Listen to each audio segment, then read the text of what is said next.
And we're live. People, deluded. I'm back again. We got Egal in the building. We say, my guy, you right? I'm chilling, man. I'm doing good. Just closed on a house, so it's like busy day, you know. Come on, my guy. That's what we want to hear. I mean, I see a smile. You seem upbeat. Happy to hear that in relation to your personal life. But where Arsenal's concerned, yeah, as you can see in the title, the first thing I want to ask you is, it's like a twofold question. Is it too early to panic? And where are the signings?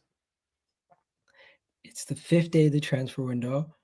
It closes again in 5 days, but guess what? It opens back up in about 11 days from now. So I think people are freaking out because the Club World Cup teams are moving fast. Liverpool seem to be moving fast, and Manchester United have no choice but to try to move fast because if they don't, some of their targets might end up going to other clubs also. Where I feel like Arsenal, we're in a weird situation. The club does not want to move too quickly, but at the same time, they're doing work. Best believe they're doing work behind the scenes. Bertha's doing his job, the scouts are doing their jobs, the recruitment's doing their jobs, and signings will come. I think our most successful windows, we've gotten a lot of the business done late in the window. Are So you I'm sure? not think Under about Arteta? it. The window in which Odegaard, Ramsdale, and all those Tomiyasu all came in, they all Mm. came in after the season already started, and we lost 3 games. But what about the Gabriel Jesus and Zinchenko ones? Or even, I'm Looking back sure at Kai it, Havertz and Declan Rice. what was a more successful window? To be honest, in terms of winning the, do you know what? That's a good question because you could say Ben White was brought in when Ramsdale was there. You could say that, but Gabriel Jesus and Zinchenko, by Arteta's words, they changed our lives. And you could say, you could actually say, them two signings propelled us into the Premier League kind of title shouts, and obviously the same applies a year later. So you could say them two really, as opposed to I, the Ramsdale I think someone. our most transformative window was the one where we brought in Odegaard, Ramsdale, Ben Probably, but White, we needed more wholesale changes then. Tomiyasu. You're right, though. But now we're not buying quantity anymore. I feel like we're buying quality. And with quality, it might take a little bit more due diligence, a little bit more. Long story short, everything I'm saying could be copium, but the reality is I think people are panicking because they've been scarred from the past. You've been You said scarred it from there, Egal. Yeah, go on before I ask you you've something been because you just scarred from touched the on it. past. You don't trust the club because of the past. You don't trust we're gonna do what it takes to win because we haven't won in 20 years. 20 more than 20 years to be fair, and that's the main reason why people are panicking. It's almost like if somebody's always late for a show and they show up 5 minutes late, you're like understandable. But if somebody's you're almost expecting it, right? So you're not Mm. going to freak out. But if someone's always on time and it's 5 minutes past, you're calling them, you're like, yo, is everything okay? I hear you, and you're not wrong, yeah. But even if fans, yeah, like most logical fans, they would agree with you. Obviously, I could understand. We'll get onto the trust thing in the club, but they could understand. Obviously, the window's just open. We don't have Mikel Arteta or Roberta's number, but they're clearly working in the background, whether these signings work or not. And obviously, as a fan, you're seeing other teams making movements, whether these guys succeed or not. You're naturally going to be jealous, yeah. So I think most fans could understand that. A, I could be frustrated. B, it takes time. But then I look at last window, yeah, because I did feel like, okay, you know what? We're gonna get signings. We're gonna get signed last summer. We're gonna get signings. We're gonna get signings. You saw how that played out. You saw what we did on deadline day. So could you argue that gives fans more of a cause to kind of panic? Bro, fans are going to panic no matter what. True. Chelsea sign a player, they're gonna panic. Liverpool sign a player, they're gonna panic. Man City sign a player, they're gonna panic. West Ham or Brighton sign a player, they're gonna panic. No matter what we do to prepare for the window, have the Zubimendi here you go already. Until people see him wearing the shirt, they're gonna start panicking every time It Real might be the Madrid. calm before the storm. To be fair, Yeah, so I think people need to relax. I think people are scarred from last window, the windows of past under Arsene Wenger, where we only came out with Petr Cech. And every single day, we're going to hear about rumors, this, rumors, that. I think the main thing is hold your horses, don't freak out, relax, and just be like, see where the chips lie because it's too early for us to start thinking we need players before the 10th of June. What are we doing? When is our next preseason game? It's late next month, July, early next August, right? month, next month. Late July, right? Mm. As long as we have some of our main targets in by July, before the preseason, shouldn't we be happy? Like, I don't think it's the end of the world if the club waits until July 1st to make all their signings. I hear you with that. I don't think you're necessarily wrong, yeah. But then you look at last summer, you look at how January played out. Obviously, the dynamics in January was more reactive. We needed players. Can you sympathise with Arsenal fans if even the more positive ones sit there and say, "Do you know what? I don't necessarily trust the club, or they've got to earn my trust, regardless of Berta walking in." You know something? I think there's something that people need to think about. Financially, this is still a club that needs to deal by regulation and rules. I know Man City and Liverpool, I mean, Man City and Ah, everybody come else. on, Egal, man. The PSR said we're cool, though, man. No, but let me explain something. Go We on. are cool, but if we go and make a bunch of signings before the 1st of July, Mm. that means for the physical year of 2023 to 2024, 2020, what is it? Whatever it is, the 2023, the 2024, that year, that summer period from last summer to January, we didn't do nothing.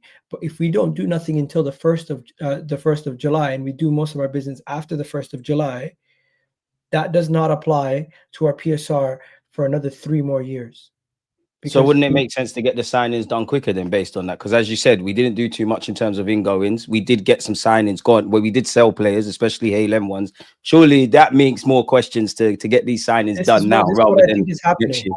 This is what I think is happening. There's a difference between I literally just I'm in the process of purchasing a home, and there's a completion date, Big up on that. and there's a completion date, and there's a contract exchange date.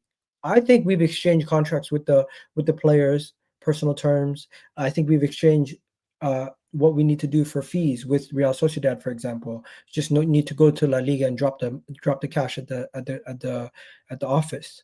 So when it comes to Zubimendi, I think it's a thing where we just wait until the 1st of July, give them the money, give the money to La Liga. La Liga give him the money, and the contract's then going to be announced I immediately. don't even think we're activating his release clause. I feel a bit like I agree with what you're saying, the whole July stuff. But I just think, Sosha that are helping us out a bit. We're tying up the deal how we want to tie it out. I just think July, as you said, is when Apparently, it we're gets actually announced. helping them out because they want That's us what to I'm be saying. done I by just don't think we're gonna because like literally think about it. Like if you scratch my back pause, I scratch yours. If I'm not activating the release clause, because obviously we need to make our money kind of stretch. They want it to be in their accountancy period for whatever. So naturally, if I have Zubamendi and you're going DG, I want to sign him. I'll go, all right, here's what do this. You're gonna say help me out a bit. Like, don't let me activate his release clause. Let's tie up the deal. So I do think you're right with that one. And then let's go to the next thing. The thing people are freaking out about is like, why do we need a D? Somebody said to me on Dan's channel the other day, why do Big we up, need a Dan. DM? They're like, I'm like, have you seen how many midfielders we're going to be down to with Jorginho leaving? We need midfielders, and it's like, no, we can play Zinchenko and Miles Lewis Skelly, and I'm like, at some points, I You feel can, like but we still need another option. I know, but at some points, I feel like the conversations that we're having are just to have an argument. Like, I don't think we're actually thinking about what we're saying, because to We sit there definitely and say well, one of to them. sit there to sit there and say, why are we signing Miles Lewis? Why are we signing Zubamendi when we have Miles Lewis Kelly and Zinchenko, and we don't need to go and get a midfielder right now is ridiculous. We definitely Regardless, need one, maybe two. yeah, regardless what we do, we're gonna need midfielders. We're gonna need a goalkeeper. We're gonna need some defenders if we sell some of the players. We're going to need at least minimum two forwards. If we're nice, we can get a midfielder that can also play in the forward line, like a It's like still a on the two forward thing, or do you mean like wide forward and a I'm striker? Like, talking like a Eze, Xavi Simons, oh, cool, somebody cool. I thought you meant two somebody out who and can out do that. forwards. As I say, it's a myth, man. Yeah, that's what I want though. I want somebody who can play out wide that can also play in the 10, and I want a striker. But if we do end up getting our not wide player, it's different. That's a different conversation though. My main thing is, number one, fans believe before Arsenal sign any other player, they need to sign a striker. And that to me is just down to you not trusting the club to actually go out and get a striker this window, You which need to get is going everything to for be me. 100%, Like, I don't care what which is order going it is, to just get happen. all It's of gonna them. happen. Sorry, Go go on. ahead. No, I was just saying get all of them. Like I don't care what order you do it. Just make sure when the window closes, you've got a winger, you No, got a but striker, best you got centre believe mid, etc. people will not be happy if we go and agree a deal for a goalkeeper, a Zubimendi, and another defender before we sign a striker. It will I hear cause that. That's true. the more, the most of the most from the fan base, and I don't think Arsenal necessarily give a shit what fans melt down about. What they do is, with every negative piece of information, there's a positive piece of information. Good way of putting it. But yeah, that's pretty much it. I'm literally losing my voice. I can't even drink water. I'm fasting today. Come on, my guy, man. See, hey, look what he's doing, people. Smash the like button and subscribe to a gal's channel, man. The guy's coughing on stream, you know, health is wealth Nah, and all I'm of not that. So, sick. yeah. Best believe I'm over that cold. I don't Me know, being man. a You've been sick a couple Mexico. of times. You've been on the platform. I needed to make sure, man. Nah, I'm good. I'm good. You know what it is? I just think the main issue people have, bro, is they do not trust Arteta. Some of them, and they blame everything on the manager. They don't trust the owners because the owners haven't delivered major honors in a long time. And I don't include the FA Cup as major honors. I'm talking about the main two. And then finally, you look over at Chelsea, they're doing everything in their power to get players in and signings in, and they look like they're doing everything in their power to find loopholes to improve the team. And to me, it just seems like Arsenal, we're not trying hard enough. Because I'm not saying sell the women's team to Walmart, but if that's gonna make us more competitive, why not? Like Sometimes you gotta do some dirty things to live clean, man. Unfortunately. Chelsea, like as much as people get at Arsenal for cheating with what's it called? What's his name again? The former manager, George Graham. George Graham, he might have done some dodgy things, but best believe Chelsea and Man City have done the same thing since.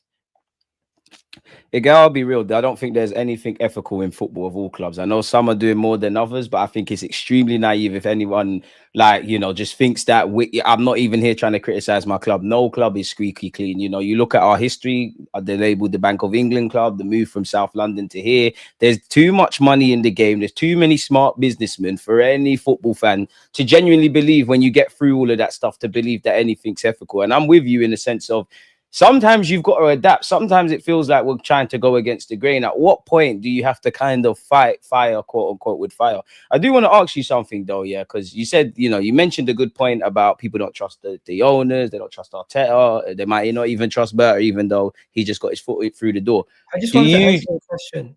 go on? It is too early to panic. Just I wanted to make that my final statement. I didn't get to say that.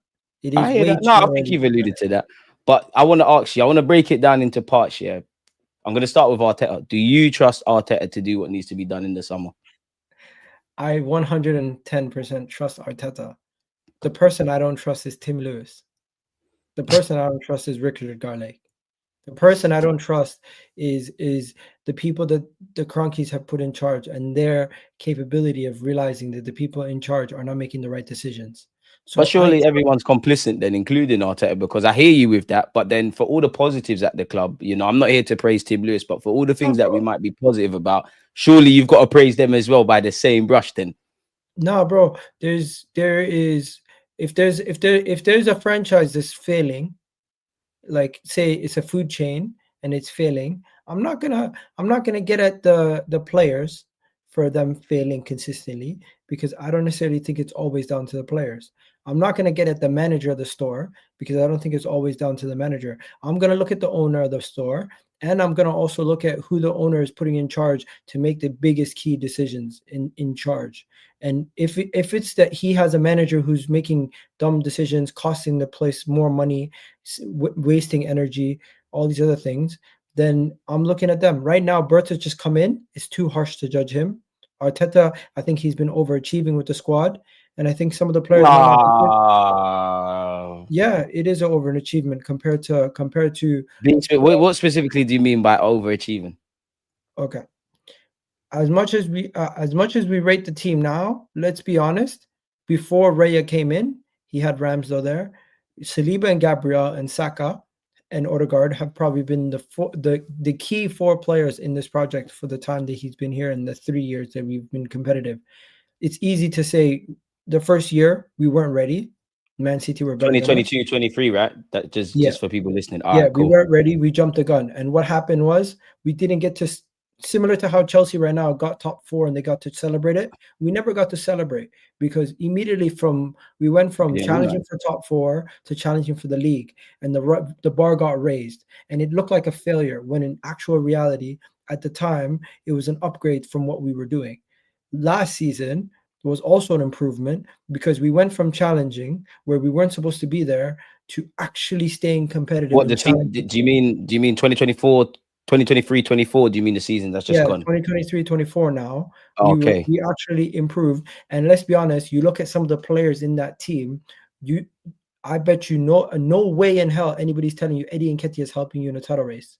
No way in hell somebody's telling you some of these guys that we had, Rob Holding and stuff, are helping you in a title race. Let's keep it real, right? And then you look at the signings we made.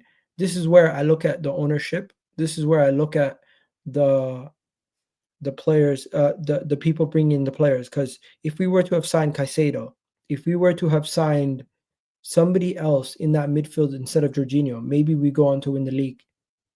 If we would have, instead of waiting for Declan Rice, if we would have just pulled the trigger on Caicedo, then maybe we'd be in a better situation.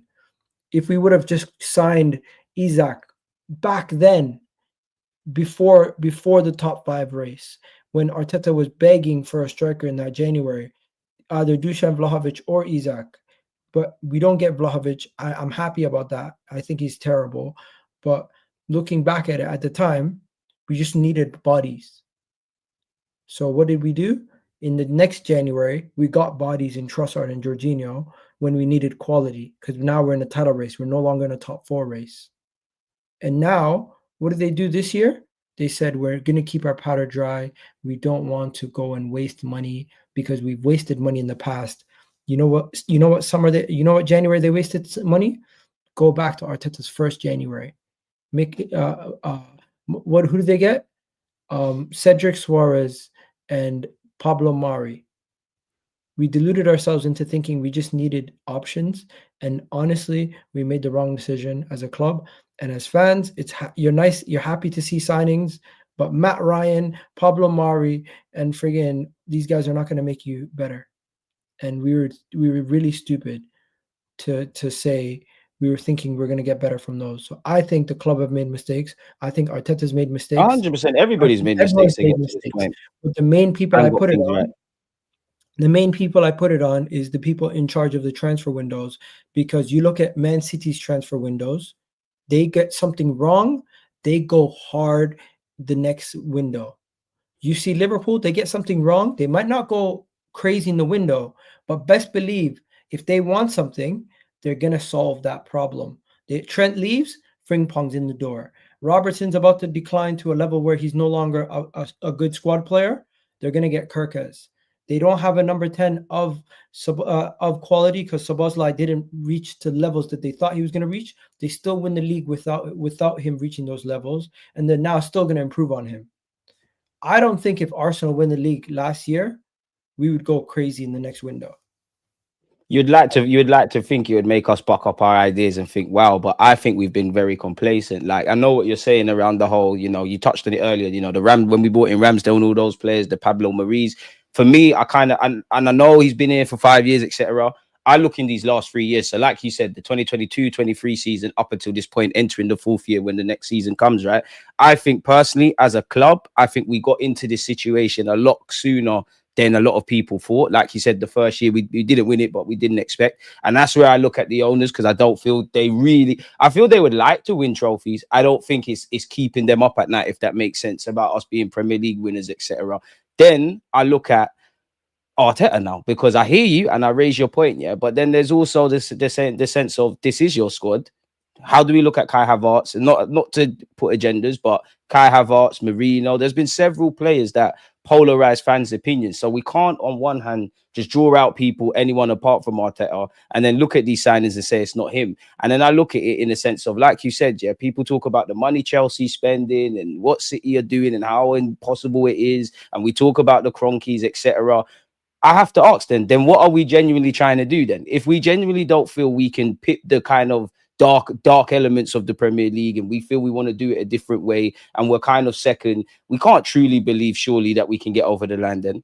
And then if we don't, if we're always finding excuses and we're not holding ourselves accountable, genuinely, bro, what are we trying to do then? Like, are we really trying to get over the line?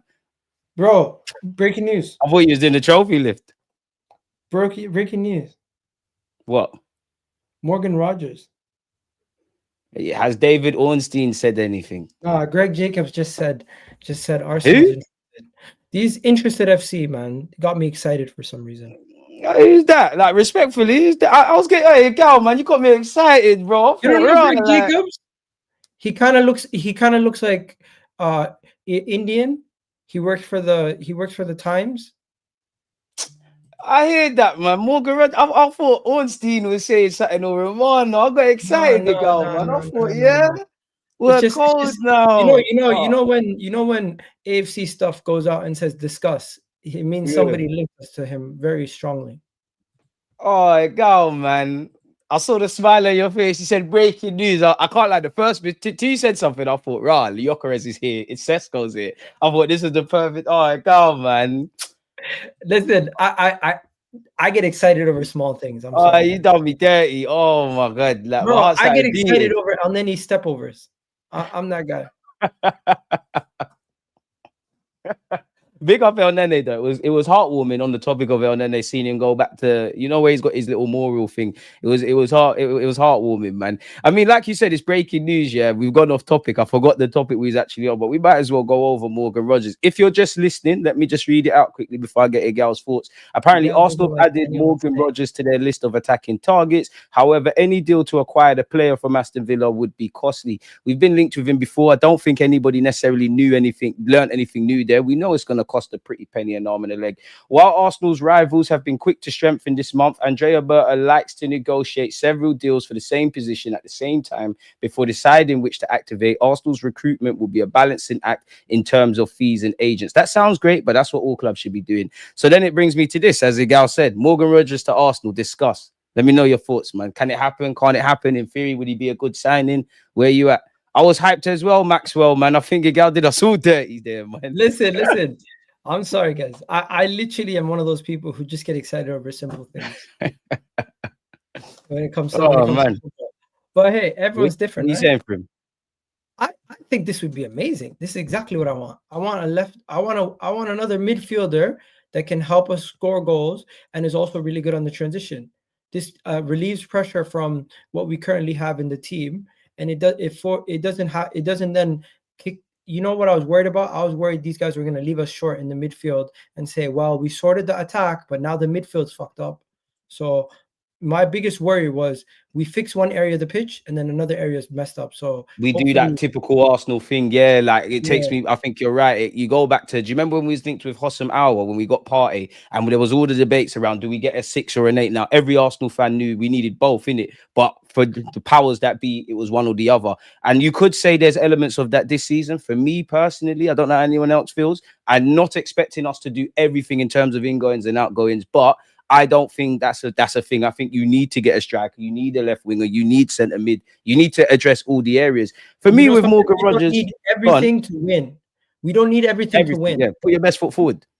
We don't need everything to win, but we need the most quality possible. If you realize the left wing market is shit, get me the best number 10 you can get into this team that can also help the team in the foreseeable future. You really think we're getting a 10 though? Bro, that's I don't think we are. The left you're going wing to have us play there. You're going to see Odegaard. The left wing market stinks. Get me a 10. Get me a 10, or get me somebody else that can come into this team that can play multiple positions and carry the team, carry the ball. We need a ball carrier. We need a runner. We need somebody who can do different things and score goals from different angles. Because right now, what we have is we have a very limited way of play with the players we currently have. Trossard, he's somebody who's tricky, but he's not really fast. Martinelli, he's fast, he's not really tricky. Saka is kind of more of the better package all around, but then there's nobody Kind in the of. He middle to definitely pass. is. There's nobody who can pass. You can pass the ball to in the middle. Who has all the qualities we need. Kai Havertz is good in the air. Mikael Moreno is good in the air. Neither of them are really good all around strikers because they're not strikers. They're traditionally other. Let's be honest. Kai Havertz is a second striker. Mikael Moreno is a box crashing midfielder. And I guarantee you're gonna see Kai Havertz playing that Odegaard role a lot more. Jesus is a winger. Though traditionally he plays like a winger.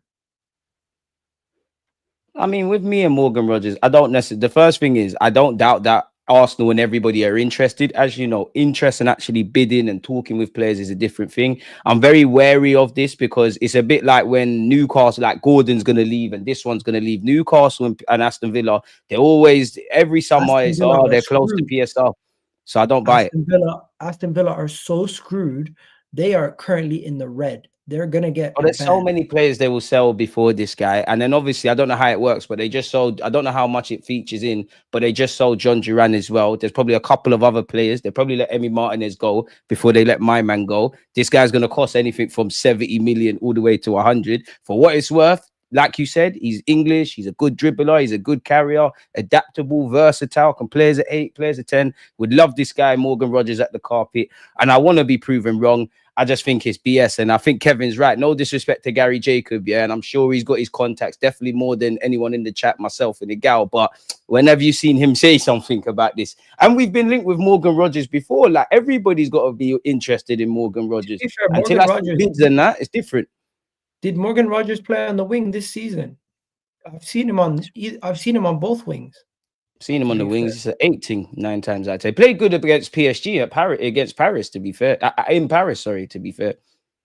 But he's more. I've seen him more like similar to Fabio Vieira. I seen him more play on the Imagine right. having him and Rice as dynamic 8s, and all the other options we could flirt with the Zubimendi's, with an informal Odegaard and all the others, like he did last year. And instead of having to play Trossard in there or Ethan, you now have Morgan Rogers as the. And you got Ethan in the cut as well. Because, bro, you know what this season's about? This season's about righting the wrongs of the past seasons. And as much as we need a left winger, ideally we need both. We're in the same situation as the Husamawa and Partey situation all over again. We love it. We're gonna get Zubimendi. We're gonna get a striker. We're gonna get a goalkeeper. But if you don't get me a defender and a left winger who can also play in the midfield. Oh, now we need a defender, Egal. You tried to beef me for saying we need a defender. No, because the only reason why I'm saying we need a defender is because we're gonna sell some of these guys. That money should be able to get you a defender. Also, there's some other stuff that we need to talk about. But overall, Deluded, I am not happy. And no Arsenal fan should be happy for finishing second 3 years in a row. You should be happy if they go out and do what needs to be done. And at this moment in time, there's no need to panic, but there's no need for complacency and to be happy and to sit here and be like, you know what, everything's going to be all right, kumbaya. No. I do agree. There should be some level of pressure on the club. And everybody needs pressure. And I feel like the fans feel it more. Maybe because I'm not in the boardroom, I'm not at the club, but the club seem very, very level-headed, very, very like business as usual, very detached from the actual emotions that the fans feel. That's how I feel the club is. Where I look at Man City, I feel like that board is more like, yeah, it was embarrassing last year. I think like that, and I think they care about the fans as well. I do think that, but at the same time, I just think City owners, they want to win, innit? Like I think they want to win. I think the Cronkies would like to win. That's why for us, I genuinely think we have to maximize and control the controllables. It's never indirectly the Cronkies are spending the money and all of that stuff, but it's never gonna come from the top downwards. Like we're gonna live or die by what Arteta does well, good and bad, but are the same, and the players the same. And this is why I think we're always at this moment in time for the last 3 years, we've been that mixed bag where there's like 10 good things, 10 bad things. We're doing the what ifs and hindsights. It never feels like we're all on the same hymn sheet, and that's why to a degree, I feel sorry for Mikel Arteta because for all his mistakes and things like that, I think his heart's in the right place. But then I don't, because at the end of the day, you're complicit in this. You like the job so much, you signed a new deal. So you believe, regardless, even if you share the same thoughts that me or you feel about the Cronkies, you believe that within that context you can win, and you've you flirted with it. You've got to a couple semi-finals. You know, you went out on penalties in the FA Cup. You know, you've shown year in year progress in the Champions League. So you clearly, there is some elements of getting over the line. But then I can't make out that Arteta's hasn't also made mistakes. Sometimes I feel you've overcomplicated stuff. I feel you've adapted. Last season, I feel you adapted. I don't feel you necessarily evolved. And I do feel a lot of the things that I was frustrated about the season before, the one that's just gone, have been there. And whether it's the summer, whether it's January, whether it's the multiple reasons we drew 14 games, I don't feel we're learning from our mistakes. And I actually feel the club was extremely complacent last summer. I feel there was too many chefs in the kitchen. I feel we was complacent. I feel they assumed everybody whose form was bad was going to turn good. The players that were great were going to do amazing. We're never going to get any injuries, refereeing decisions, etc. It doesn't feel like we control the controllables fully. We need to go from a team that's crying week in, week out about dominating XG to getting over the line, man, which is jarring. Where is it? There was a couple of questions I wanted to ask you. Get some questions in, folks. Go on. I know you're a very balanced person, but I feel like, are we going to continue to speak about we need to get over the line every single time? Because eventually, until we get over the line, yeah. Or what we're doing, just vibes in. The manager says he wants to get over the line, bro. No, because at this point, it should just be like a given. We shouldn't even have to speak about it. You know what I mean? Oh, I hear you. Like, at this point, it should just be a thing where it's like golden years. Yeah, it should just be a thing where it's like it's no longer something that needs to be spoken about. It's non-negotiable. As Arteta said, that's what he spoke about non-negotiables. I need to start seeing more about the non-negotiables on the him in the boardroom. I need to maybe if he's not going to do it in the boardroom, at least come out and give the fans some sort of inkling that you're doing your best, because January was the first time. He kind of did, because wasn't he sitting there and saying, "Oh, you know, I'm getting goosebumps. We're gonna do this in the summer." That, like, he was very he's typically very diplomatic when he talks about transfers. I think in January he started getting a bit frustrated, especially when they asked him about a striker. If you go and look at, I'd probably say the last month of the Premier League season, he was very, very bullish. I'm happy about Berta. We're gonna do good things. I've got goosebumps, and I hope for our sakes, naturally, we sign these players, whoever they are, that improves us. But I hope for you lot's sake, because there's a lot of I don't know for internal, but there's a lot of external pressure about getting over the line. Obviously, if you talk a good game and you fail to deliver, you showed your poker face in it. So like you said at the start, obviously it's very early in the market, but we need to get a move on. And as much as I'm saying don't panic, not necessarily don't panic, but just tranquilo, let things play out, I could understand it, because many fans might have felt like that last summer, and we all saw how deadline day worked. But Egal, we have to hope that we learned from that last season, innit?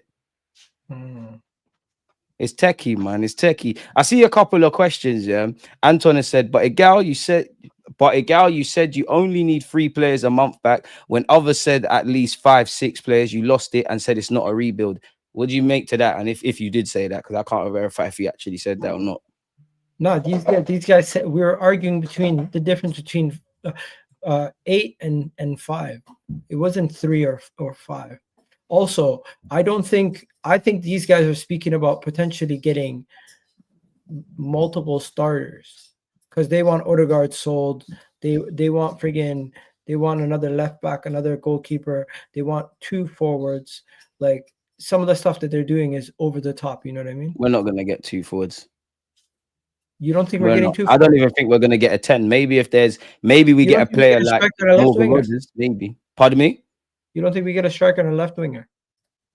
I was talking 2 centre forwards, but yeah, I hope we get a left winger and a striker. I hope we get a centre mid. I think those 3, if I'm honest, are non-negotiables. The only caveat I would say to that is if there's some weird reality where you get Gyökeres, who's your right now striker, you get Sesko, who's going to more your long-term striker, but going to help you in the short and medium term. I think it's a non-negotiable. You need a centre mid, another guy that's going to either play with Rice or push Partey. You need a left winger that's an upgrade on Trossard and Martinelli, and for them to be demoted into the squad, you need a forward. These 3 are non-negotiables. Personally, I think it's a bit weird defensively, because ideally I would like a Timber Tomiyasu versatile kind of guy. If you can get me a centre back that can play right back, or a centre back that can play left back, great. Because I've actually feel we've got false depth defensively now, if I'm really honest with you. We know Tierney's gone. Obviously, Lewis Skelly's there. Obviously, he's going to play, but we don't know if he's going to get injuries and whatnot. I'd imagine Kivior stays, but you actually don't know. Maybe he wants to go and play more first team football. I love Tomiyasu, as you know, but he's a flight risk. He's played 6 minutes of Premier League football. We've killed Timber and Ben White, to be fair. We've played them into the ground. The same with Saliba and Gabriel. We need depth, man. We need a lot of depth. Do you These are agree that this non-negotiables. is more of a retool and less of a rebuild? Because I don't think it's a rebuild. People in the chat are getting on to me. The reason why I said if I did say 3, I was saying 3 starters, because Zubamendi I would assume is a starter. I would assume that that obviously the striker we sign is a starter, and whoever we sign at left wing would also be a starter.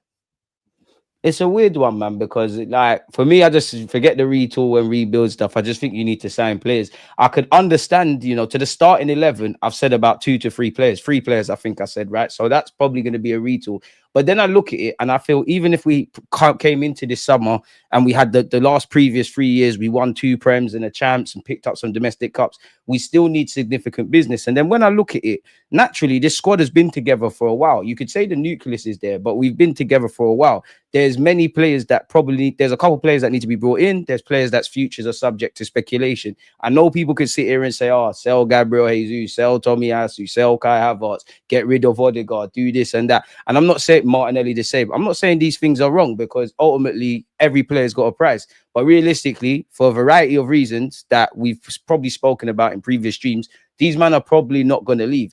And I do feel we should be coming into this summer at a minimum, probably just needing 2 or 3, just talking about a striker. And I think there's more wholesale movements that needs to happen. And honestly, I kind of feel sorry for Bertica. He's got a lot to do, bro. He's got a lot. You can't do it all in one window. He's not going to sleep a blink, man. He really isn't.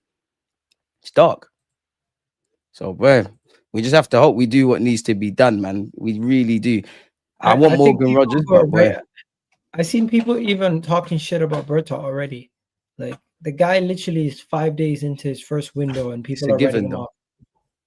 It's a given. It's a given. People will come for Berta way before Mikel Arteta if this window doesn't go the way it needs to go. Ultimately, he's coming with, 12, 13 years at Atletico Madrid. He's an experienced man. Personally, I feel we should have had the Berta when we got Arteta, because Arteta needed, in the most respectful way, I think he's had to, for someone that's learning as a manager and been a manager for 2 minutes, I think he's having to do too many things that are away from your primary remit, in it, which is just coaching, all of that kind of stuff. I wasn't really a fan of, and I don't even think people can just slag off Edu, but I'm not a fan of Edu learning on the job, Arteta learning on the job, all the players learning on the job, people around learning on the job. I think you needed this, where you've got Berta who's experienced, Arteta who's learning, and they can butt heads in a positive way. And one thing.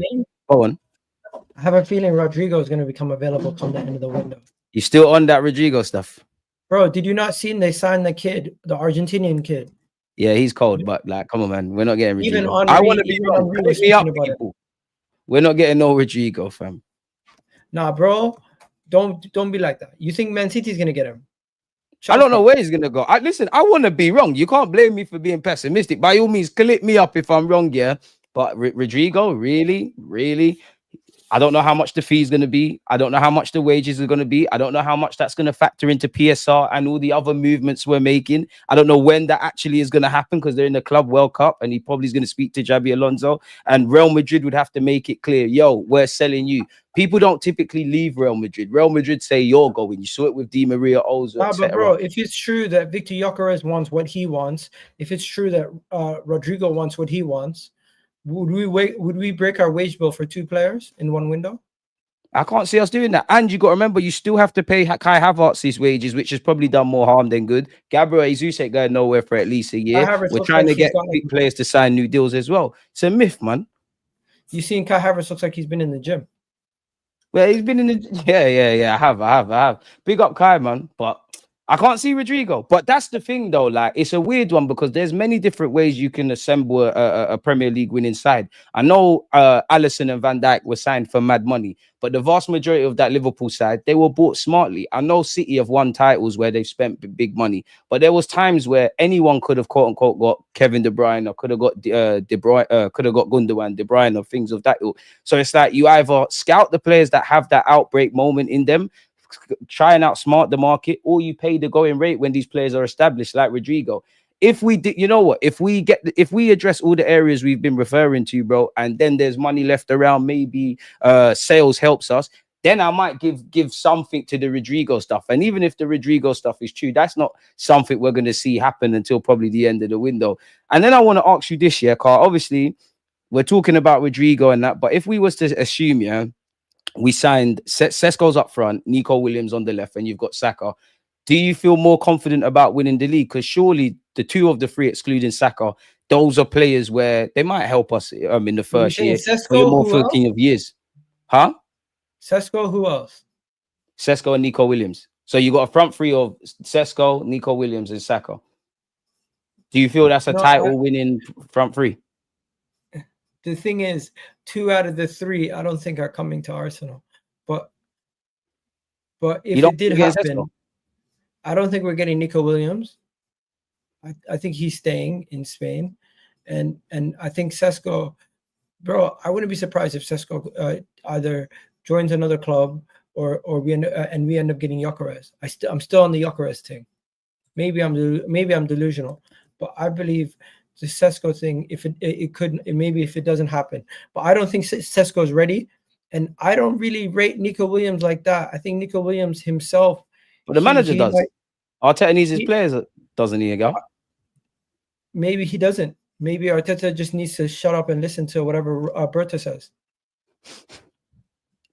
Now you're seeing the light, man, and that's what I mean. Arteta's got potential, and again, I do think there's reasons to sack him. I do think if some people wanted Arteta gone, I don't think he's got a leg to stand on, and I can understand why people persist with him. But I do think he's at that stage now where you need, if you was Arsene Wenger, you need the David Dean. You need to.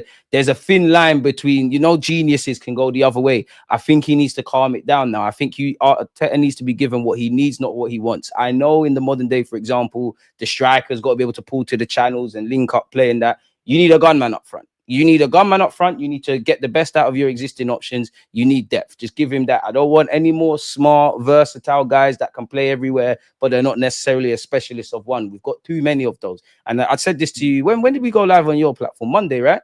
Or was it Tuesday? One of the days. One of them Tuesday, days. Tuesday.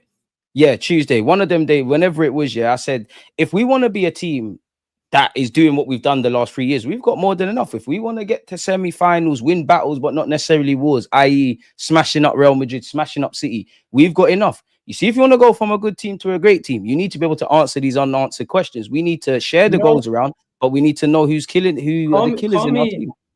Call me whatever you want, but I believe we have the team to go on to win the league next year already. The shell is already there. Just need to add 3 players that are difference makers, gets us over the line to win it. If we want proper squad depth, we're going to need the 5 and 6 that everyone's talking about. But 3 players alone take this team over the line. If we get a quality striker, a quality left winger, and Zubimendi, those 3 players can be the difference between finishing second and finishing first. The rest of the players, the goalkeeper, the backup, the defender, and the 10 are what's just going to prevent is just going to be safeguarding you from any catastrophic injuries or massive. All right, so we signed those 3, yeah. Those 3 that you just said, 38 game calendar. You insert whatever 3. Let's not get hung up on names, but you insert that 3 into this 11 over a 38 game period, and we win the league. Is that what you're saying? Yeah, of course. Those 3 are going to be have to be of a caliber. Zubimendi, I think, automatically is going to upgrade us massively. As for Sesko and Gyökeres, Sesko or Gyökeres, whoever we end up picking, immediately they're a better finisher than Kai Havertz. So that has to be an upgrade regardless. Okay, I hear that. I hear that, Egal, yeah. But then 38 game calendar, I hear it. But then you factor in, there is red cards, there is suspensions, there is injuries, there is loss of form. If we was in United's case where you're playing once a week, yeah, they're in the domestic competitions. I hear that. But then once you get into that scenario where you're playing 2 Premier League games a week, 3 games in 10 days with all comps, and the wear and tear starts to happen, did you really think just 3 signings to our starting 11 and we win the league? I don't know, Ika, 1 second. Even though people are naming all these signings, they're only naming 3 starters. So what am I saying different from you, Deluded?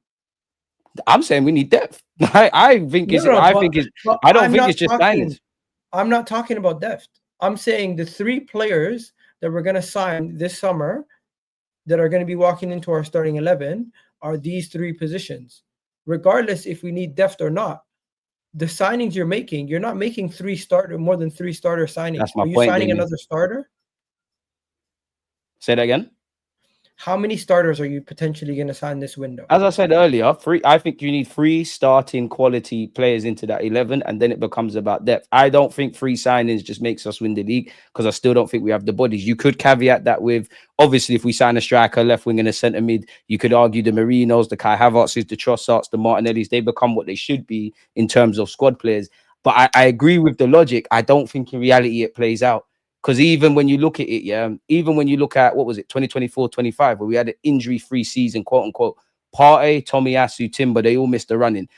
They missed majority of the campaign, sorry. Partey only came in towards the end of the running. You do wonder, considering the fact that we missed out by City from 2 to 3 points, had we have had those players, could we have done? And that's where I don't want to be in the hindsight anymore. I want us to have everything we need and then just go for it, man.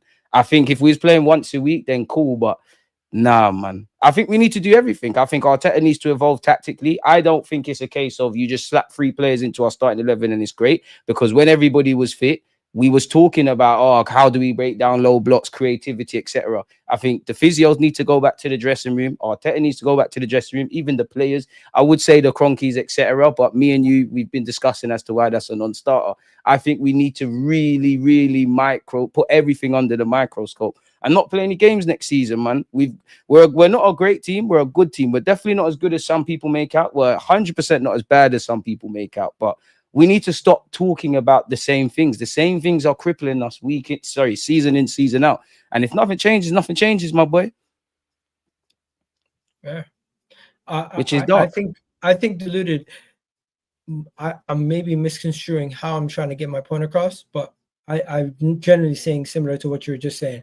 Forget about squad depth for a second. I think only three players come into this team to make a major difference. The backup keeper, the defender, the potential 10 or whoever else you guys are planning on wanting to sign throughout this in the summer, I don't think they make a major impact. There's only three key areas where we can make a major impact, and we need to get them right.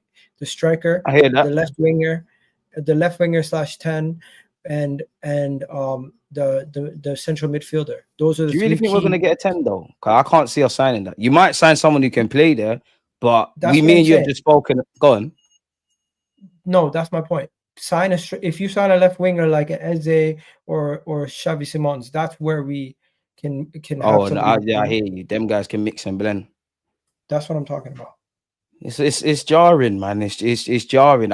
In my thinking, if we're not genuinely targeting 90 plus, even 100 points next season, and I know how the season plays out, like last year, for example, is less. We can forget about winning the Premier League. That's the mindset. That's what I'm saying. That's one thing. Arteta has said that. Do I look at my current boys and think you're a team that can get 90 odd points? Not at this moment. Last season or the season before, it's irrelevant. At this moment, I don't feel like that. We need to turn these draws into victories. We know what we need to do. We 100% know what we need to do. There's no hiding place. And I don't want this whole football club to turn toxic and all these things. You need to get over the line. The club needs to put their best foot forward. Like even last summer, had we have got the quality to the 11 and the depth, and the season still played out with the injuries and everything, I can only speak for myself. In relation to the depth, I would say fair enough. Now you've been unlucky because you've addressed areas and bodies have dropped. I don't feel we're unlucky. I feel this merely highlighted what we didn't do. That's just me. Fair. And I feel sorry for the players once again, as I've said every time I've been live with you. I don't feel sorry for some of them. Pardon me? I don't feel sorry for some of them. They've let us down, some of them. So if you say the players have let us down, Arteta's let us down. We've seen players rush back from injuries. We've seen young players step up to the table. We've seen players we don't rate do a job. We've seen players be played into the ground. How can you not feel sorry for the player? You can't feel sorry for Arteta if you don't feel sorry for every one of them players, big out, man.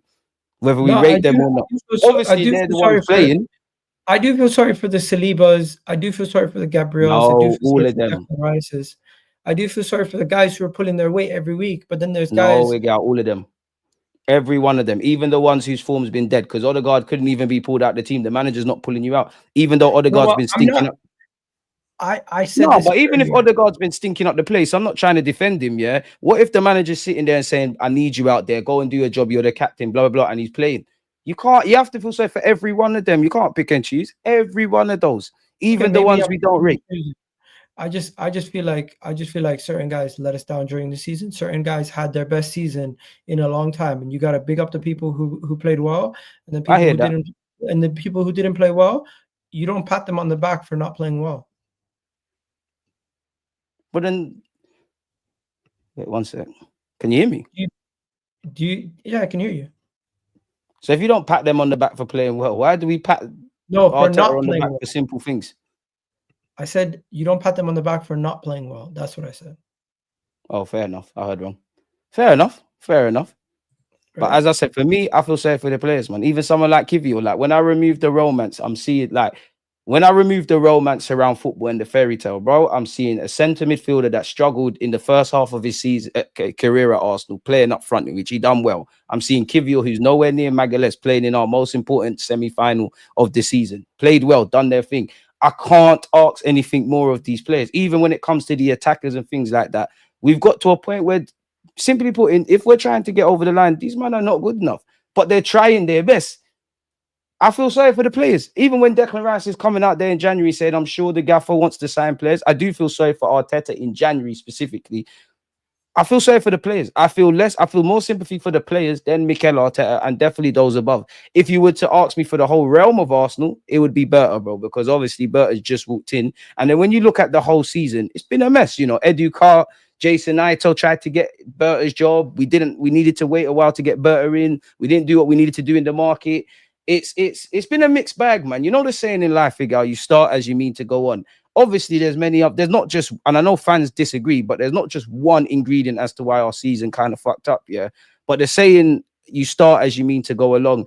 That's how I felt about us last season, because we didn't put our best foot forward in the summer, man, and everything else, it eventually came to a head. And I think most Arsenal fans in their hearts, they knew this, whether we won, lost or drawn, You know, the problems were there. Deluded. I just feel like the pressure is getting to the fans, but at times I don't feel like it reaches the boardroom. They don't care. We said this on your platform, man. You got to remember, yeah. Obviously, there's pressure on the gaffer. Me and you and every big up the chat, smash the like button and subscribe to Egal. Everybody's talking and whatnot, yeah.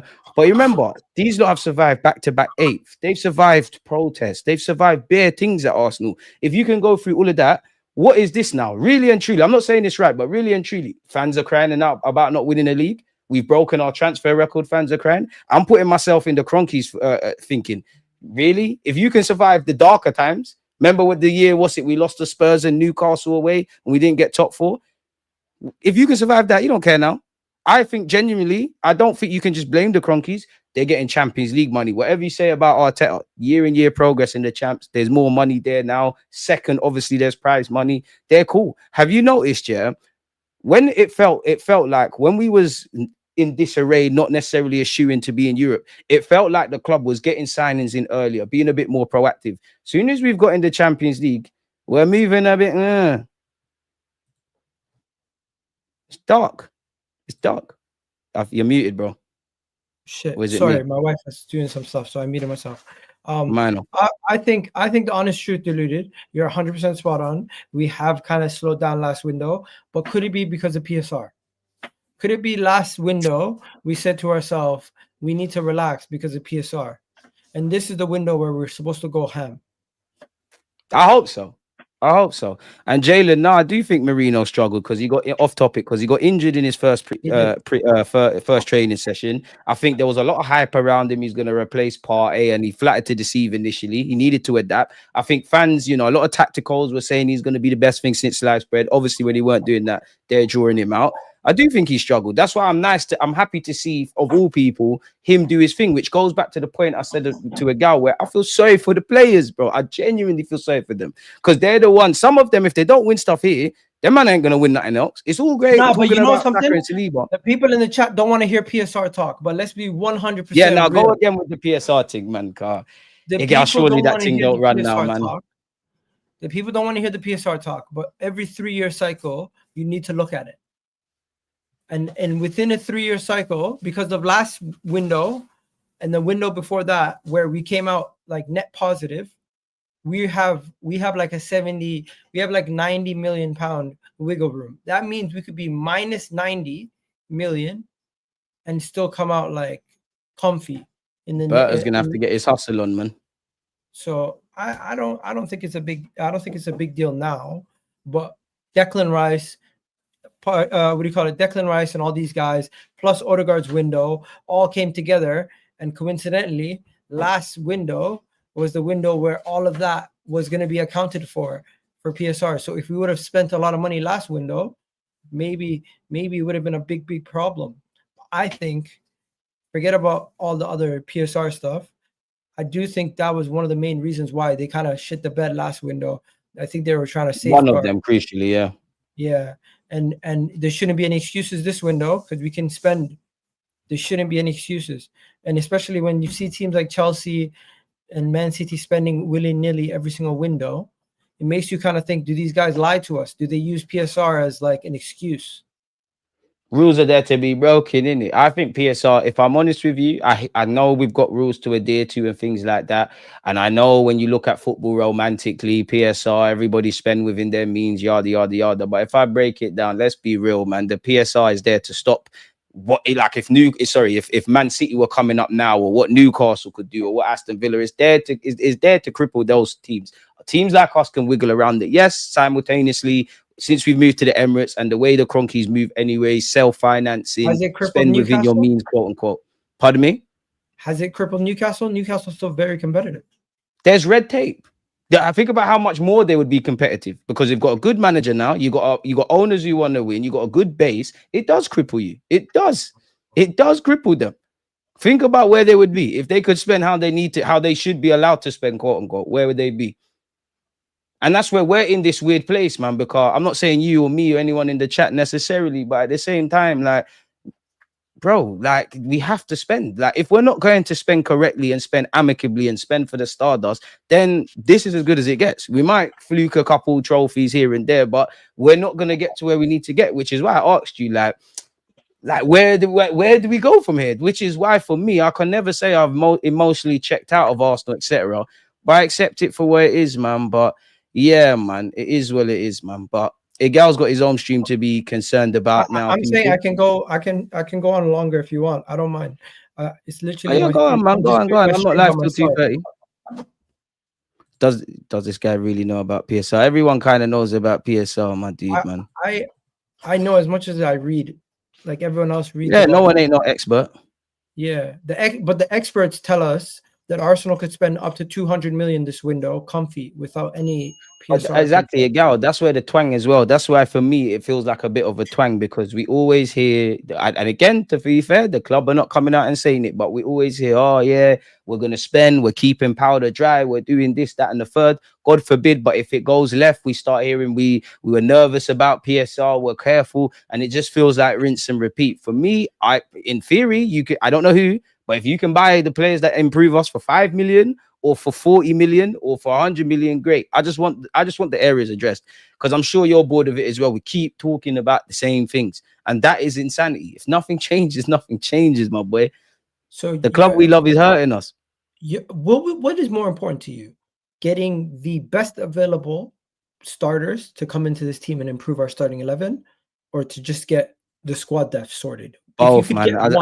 Both. If you could get one, you know Arsenal. You know Arsenal.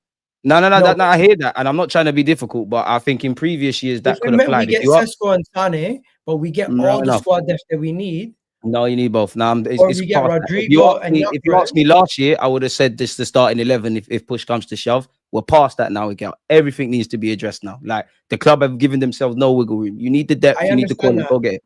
But Deluded, I'm saying, in a hypothetical world where you cannot have both and you are not in charge, but the person's telling you have to pick one or the other, because I always you need to go for the numbers. Then you need to go for the numbers. Of course, you can caveat that with getting the individual brilliance can bail you out, but then I can caveat that with oh, as great as this mythical player is, I can't expect them to do it for every Premier League game and all the other comps. What if they get injured? We're back to tight. We need bodies. Everyone keeps talking about, oh yeah, a lot of our draws or points dropped to us. We didn't have bodies available. What could Arteta do? I'd go for the bodies. There's strength in numbers. But as I said, it's past that, bro. Everything needs to be addressed.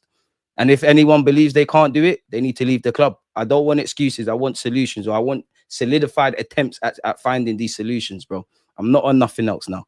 It's gone now. It's gone. It's gone. Because the worst thing is, yeah, I feel sorry for the players. It's all fun and games. You, me, fans older than us, fans younger than us. We're Arsenal fans. We've seen bare players leave. We're going to be here. Some of these players are going to look back in their careers, and at best, they're just going to think about moments like this. And I just want our football club to seize the present. We always do a lot of waffling about the past. We do a lot of waffling about players that could be good in 2-3 years. And that's all great. We need to seize the present. I can't tell you if Liverpool genuinely thought they were going to win the league in August, but a chance fell on their lap. They took it. The same maybe with PSG in the Champions League. Definitely where the Newcastles and Palaces. I don't want to mention them lot down the road, and I'm not saying they had a good season or a bad season, but things fell in their laps. Things fell in their laps. We need to do this, bro. We need to. It's always thinking about tomorrow. The foundations have been built. It's time to really solidify and go out there and see stuff. I feel sorry for the players, man. You're doing guards of honor. You're having capitulations. What the season before last year, you were so this close to the Premier League, where there was probably a Premier League trophy at the Emirates, broski. And I don't even remember if City were at home or away. It can't be nice always being the bridesmaid, bro. It's like you always find, it's like a pretty girl always talking to you, but you never have a wife. What's going on? You want to get over the line, bro. And that's the only way we can shut up some Arsenal fans and rival fans. Not that I care about that. The only way to shut people up is winning. All this talking about how good we are, let's win. Let's win for ourselves. Remember, I live next to the Spurs stadium, so I'm seeing what it means to their fans celebrating. You deserve that. I deserve that. Every Arsenal fan here deserves that. And that's what I want, man. Some damn trophies and feeling like our club has put its best foot forward. I can't say I've ever felt that in the last couple of years. Hey, if we sell Martinelli or Trossard, one of them, then I will believe that we're going to get 2 forwards. And I do think it's maybe time to move on from one of them to fund everything we need to get done. Because we're probably, as much as we're saying we can spend 200 million without sales, they're probably going to have to sell at least one player. And I don't want them to sell a midfielder. I don't want them to sell Ben White or anybody like that. I just want them to go and improve the attack. And maybe the best way to improve the attack is maybe by selling a Martinelli or Trossard. You really think Ivor's leaving? Martinelli will have suitors. It's just, will the suitors be willing to pay the 50 million plus that we're looking Anyone for? like 190 grand a week? Yeah, but I think there's going to be a lot of people looking at him saying the potential is ridiculous. He'd probably be better in a team there's more of an emphasis on attacking space and all of that. Me, I'd keep both of them for now, actually, and just find a way, bro. Just find a way to sign an upgrade, because I think both of them can chip in with the squad. Shane, appreciate you for your super chat, man. Appreciate that. Egal, yeah, once again, big up for the super chat, my boy, and shout out everyone in the chat. Egal, our targets, especially the strikers, are other people's targets, and those clubs are moving. That's the issue. If United, like the way he spelled United, sell, watch them. I think it means watch them get Gyökeres. All right. Would you say to that? I think we've spoken to our targets, and if they are going to up and go somewhere else just because they've dangled the opportunity in front of them, fair play. That club beats us to a signing. I'm not going to cry over it. We clearly have 2 deals that we're working on right now.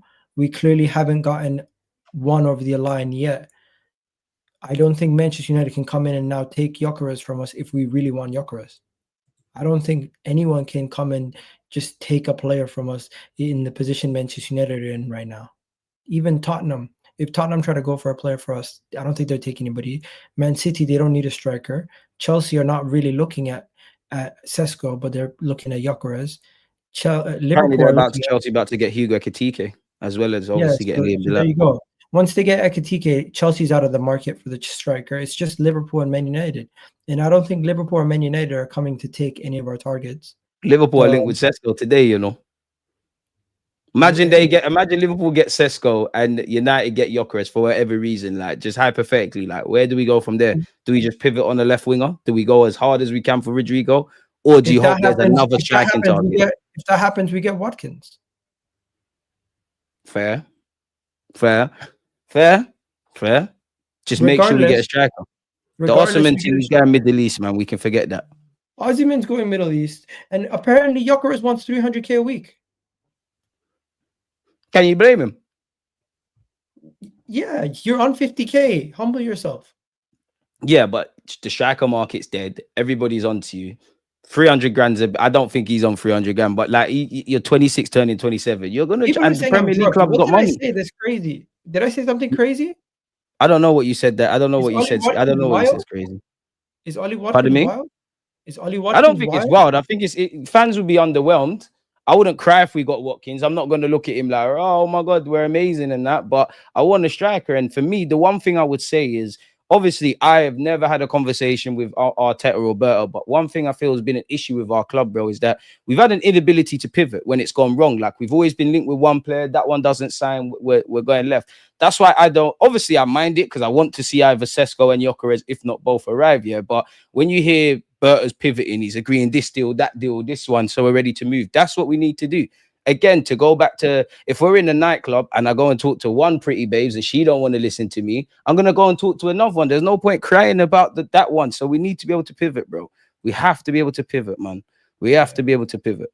So, boy. I got so many questions for you. I feel like... Go ahead, man. I got time today, so it's up to you if you want to keep going. But no, I'm only live at 2:30, man. Yeah, I changed my live time. I'll go live at 2:30 instead. We're going live at the same time. Teamwork. What? Yeah, no, we're going live. It's cool, man. No, we're going live at the same time. Live again. No worries. Yeah. This was an improv live stream in case you didn't know, people. We're giving you a lot of entertainment, man. But yeah, go on, bro. Ask your questions. Who's the best left winger for you? Well, it'd be Rodrigo, isn't it? But like, we've been going around in circles as to why I don't think we get him. You think I'm not like you? I want Rodrigo. I think realistic then do you think it's gonna happen? Sane? Probably, probably. You know what? I wouldn't mind Lookman, man. I wouldn't mind Lookman. 30 million quid. Fuck it. I'm not really convinced. I'll be real. I'm not really convinced with the left wingers. Like, there's none that really. I'm like, raw. Let's move for them. Has their flaws. Yeah, like, I'm not really on them. Like, what about it's not even a flaws thing. It's just they're not moving me. What about Barcola? I like Barcola as a player, but then that's why I asked you about Nico Williams, because if you go and grab the Seskos, the Nico Williams, the Barcolas, I don't mind them, but they're not the finished article. They still need to be worked upon, which I think many fans wouldn't care about. But then when you throw in the caveat that fans are impatient, they want trophies tomorrow or today kind of thing, that's going to go against them. And then I look at it, and I'm not saying we can't win with these players, but if we were to have, like, let's just say Barcola on the left, Sesko through the middle, is that really, does that scream win now to fans? I don't know, but none of the left wingers really. I'm like, ooh. Okay, what about Eze? Eze scream win now? I'm on the Eze thing. Yeah, bring Eze, man. But 60 odd million quid. Are we gonna do how much? I think it comes down to how much do we rate Eze? And apparently the ITKs of this world are saying he's within touch and distance of being a Spurs player. I think everyone at the board needs to just be like, stop trying to get a left winger, get a Premier League proven player in Eze who can play number 10, right wing, left wing, and can solve so many of our problems. And even if you want, he can play. I know the God, bro. Yeah, he could even play in the 8. So I think they should do that. Say, forget the left winger, keep Martinelli. If you're gonna keep, big up Loomis, man. If you're gonna keep Martinelli and Trossard, then go get Eze.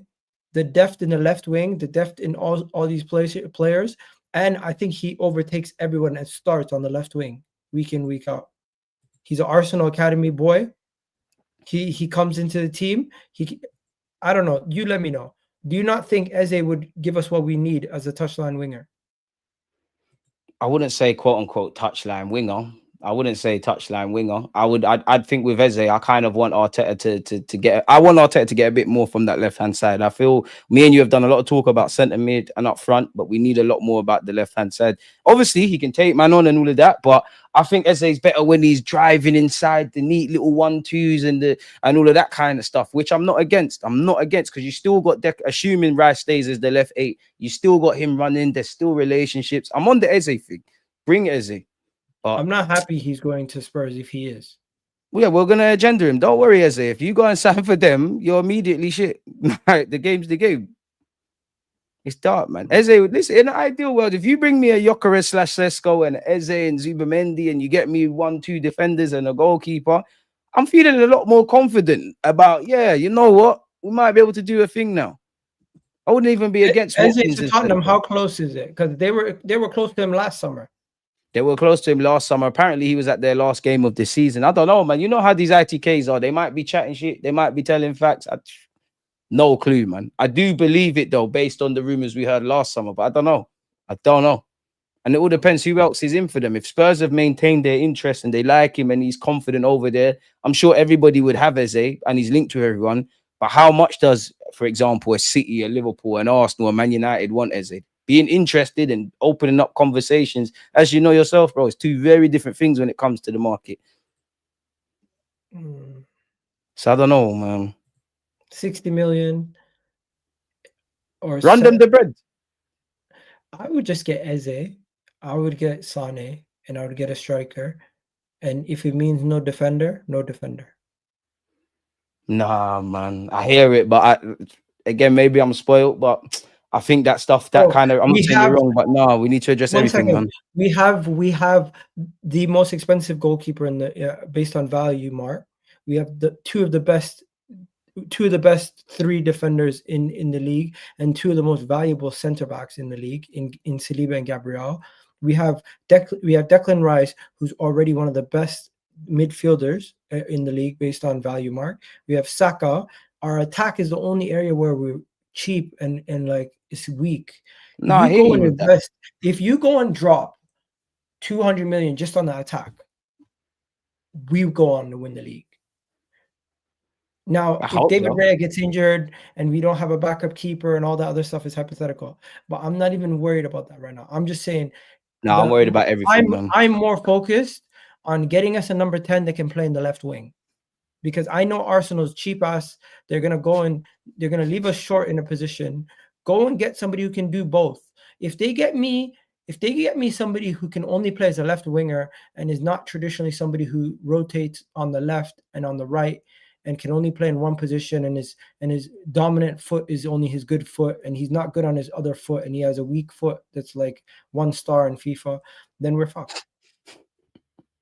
I don't know why you're laughing. I'm dead serious. Nah, but the FIFA comment made me laugh, man.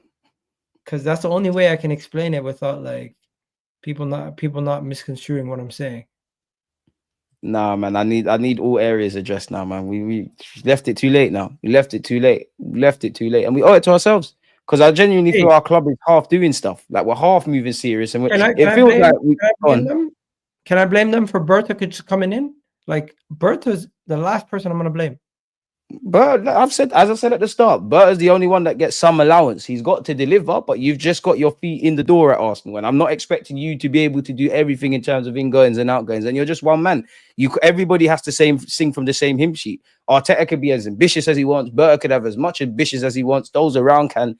Everybody needs to sing from the same hymn sheet. Obviously, if we have a great summer, it's Arteta and Berta who are going to get praised. We don't necessarily talk about the coaching staff. We don't necessarily talk about the sub team that Berta has. Even when you look at David Raya, who wanted David Raya as well as Mikel Arteta? Mikel Arteta talks to his coaching staff. Was it not that Inaki Kanya guy who said, yo, Raya's an upgrade on Ramsdale? So everybody's got to sing from the same hymn sheet. If we really want to be winners, everyone's got to do it, man. Because next season, there has to count something. Goalkeeper coach is doing a good job. That's one person. He tried to get Garcia, to be fair. That one person at the club who's ambitious. I rate him because he went from Ramsdale to Raya and he was trying to get Garcia on top of that. I rate him. We need somebody like that in the attack. Can we get an attacking coach in the team? Like these guys I need mean, they Arteta need should agree that, bro. Arteta, you was at City. You played with some decent attackers at Arsenal. You was at City when you were fighting with Liverpool, where both you had great front threes. You know what you need, Gaffer, man. And obviously, it's one way when you look at Arsenal, you'd love to be a fly on the wall, and because I don't think anyone's blameless, but I don't think anyone's without blame. You would love to be able to know specifically what you could blame Arteta for, what you could blame Edu for, exaggerating, but what you could blame the Cronkies and Berta for, and everything around it. You would love to know. This is why, for me, I don't feel that you can just blame one facet or one aspect or just one reason for why our season went tits up. It's everything. There's many ingredients into this cake. It's Deluded. dark, man. If we don't get At least Tavares is gone though.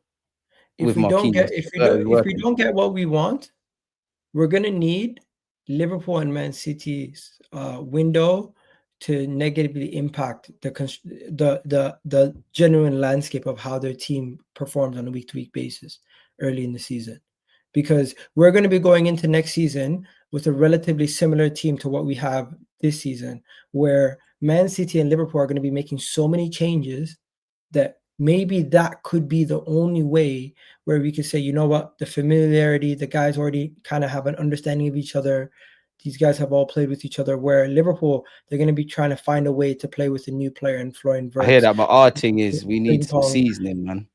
No, but too much change could be the way we end up winning. Now, I don't want that to be the way we end up winning. I just want to win by just having the right pieces to the puzzle, and we outdo everybody and we win. But if these guys go out there and sign all these players, and it takes them 2 months to get fully acclimatized, and they're firing by January, if we're far ahead enough, we can go and win it. It's a lot of football from August to January, man. It's a I know lot of football, my boy. that's the defeatist mentality in you, bro. That's you You, giving up. you cannot tell me about defeative mentality. How's that defeative? All I said was there's a lot of football. Like No, there's a lot because of football. people, because with that is implying that they're going to catch us. I'm saying if we play to the level that No, we know we can play it's at, literally there's a lot of football. That's the sentence. There's nothing else to imply by that, my boy. It's literally the that's sentence. There's a lot of no. football. I'm too used to being around Ligue 1 types. That's what it is. Big up, leave, man. Nah, it's just I know how a Premier League season works. From August, you need to get to December. Don't know or care. It doesn't necessarily even matter where you are. You You just know need to be something? within touch and distance. Then from Now, January to April. Then from April to May, it's essentially a cup final. We see it play out now every year. nowadays, you need to go undefeated almost in your first 10 games to even to get yourself in a good position, because you're not catching up usually. I know Man City caught up to us, but that's really an anomaly. You're not going to catch too many situations where teams jump ahead and they get caught up. All we can do is pray, again, man. All we can do Yeah. is pray. You know Let's something? just pray. I hope the people who work at Arsenal lose sleep at night and have sweats and stress over what's There's happening. still sheets and mansions. Think not. I hope so, because the fans care more about this club than they do, and I know for a fact some people are not doing their best. And the reason why I say I know by a fact is because I don't see enough from certain areas of the club. I don't see enough That's from what I mean. certain We're areas. half step. I don't see enough. The It's recruitment like team. if my mic is winning, if this is the Premier League trophy, yeah, this mic, considering the last 3 years and just before that, or when Arteta's walked in, whether people have liked what he's done, good or bad, and isms and schisms, we've gone from being here. So you lot can't really see my hand, but we've gone from here. We're here. The Prem's there, right? We're here. It's closer to getting to your goal than going turning backwards. Why have we got here and now we're fucking about? That's what pisses me off. Like we're here, we're flirting with it. It's Bro, actually within touching we distance. have 5 of the best players in the league, I think, in their positions. Like 5 of the best players in their positions, relative positions, like Gabriel, Saliba, Rice, Saka, Raya. They're amongst the best in their positions. We have a solid starting 11. The bench, even if the team just a little bit, Tomiyasu stay fit for 2 months, it helps us out. Like Tommy, I'm not man, even I love you, but what? I said, Tommy, I love you, but boy, 6 minutes of Premier League football, it's mad. It's peak. It's peak. Yeah, man. Honestly, I feel like this is what it's gonna be all season, all summer, man. All summer. Are Listen, we gonna be like this, Deluded, all summer? well, we're football fans. We're fickle. If we wake up tomorrow and we sign Gyökeres, Sesko, this one and that one, we're doing streams happy as Larry in it. So let's hope it's the calm before it's the storm. Before the storm, man. I'm gonna wrap this up though, cause I want Egal to have a little breather before his live stream. Let people know they can find you, my boy. It's always lovely chatting to you. I don't know why, but I feel better about the team, even though nothing's changes. It's nice to bounce questions and stuff off Arsenal fans, man. You know what it is? I feel drained when I'm on Dan's channel sometimes because I'm Big up fighting. Dan, man. I love Dan, Yeah, but you lot go to war, man. yeah, but it's like I'm going to fight. When I come on here, I feel like it's Arsenal therapy. I get to relax. I get to have a Exactly, smile on man. That's what face. we do over here, man. Yeah, you know what I mean? And I feel like it's not a judgmental area. So I appreciate the chat. You guys Bro, can I've find me always on Egal Talks Football. That's my channel. I'm also Egal Talks Football on TikTok, and I do put on YouTube Shorts sometimes.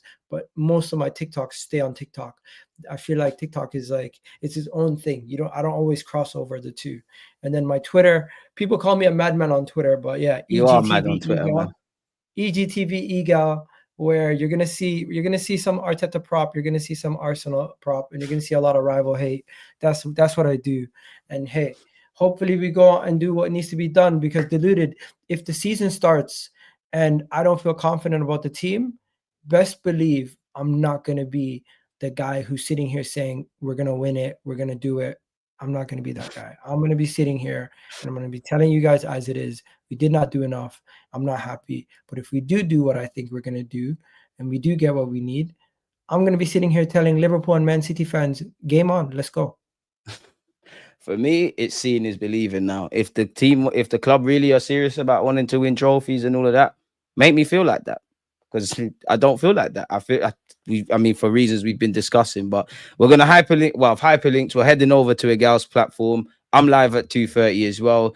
So yeah, man, it's been a good chat. It's been a good therapy session. Let's hope that tomorrow we announce some players. Egal, appreciate you as always. Chat, appreciate you lot. We're out, man. Peace. Come on. Peace.